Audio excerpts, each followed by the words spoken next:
PSP, bringing you today's Tip Tuesday. Today we're going to be going over the medicine ball. There's a lot of uses that you can get out of the medicine ball. Do vertical core, rotational core, a lot of power movements out of it. So there's a lot of different things and different ways to use the medicine ball. Today we're going to be going over a couple examples. So the first two exercises we're going to do are two different types of slams. When we're doing slams, there's two ways to do them. Right now we're just going to do a regular one. The first way we're going to keep a nice upright position. I'm not going to crunch over. I'm going to activate my stomach and refrain from moving. So right now we have the dynamic movement of our arms, although we're staying upright.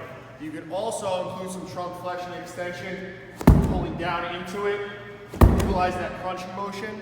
Then we're going to do the same thing for our rotational core. So our rotational slam will start upright, and we're going to just pull the ball right outside of our shoe. What I'm looking for is us not to rotate from the feet, really isolate your trunk and slam the ball close to our sides. So next, progressing from our rotational slams or rotational throw. And we like this a lot because it mimics sports like baseball, softball, lacrosse, that shooting, that throwing, that hitting motion.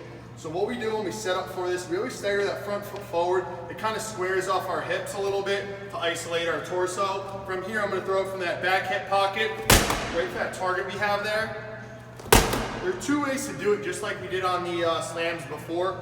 We could either utilize the hips and rotate on that back toe. If we want to isolate that trunk, I'll keep both feet nice and square, like I said, knees bent. I'm going to keep that foot staggered or that foot flat into the ground. So I'm going to just rotate from the trunk there.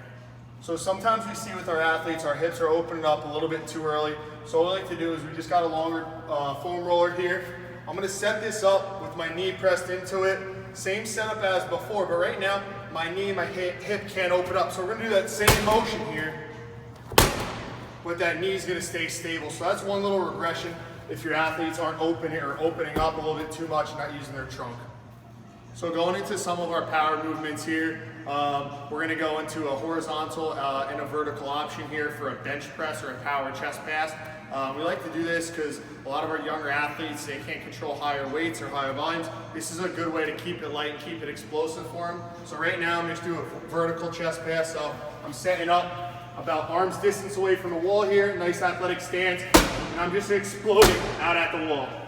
Another option for this is for me to lie on the ground, throwing it straight up, mimicking that bench press, having a partner catch it and drop it back down on me. So our last thing we're gonna do is our power movement for our lower body. So like I said, this is gonna mimic maybe a clean or a snatch, something explosive like we get lightweight that's a little less technical. So I'm gonna come over here, get into that nice clean position that we normally would set up in. Right now I'm just gonna do a scoop throw straight up to the ceiling, straight up, drop, come back, same thing. Get into that hang position, throw it up, not letting myself catch it, just let it drop in front for safety.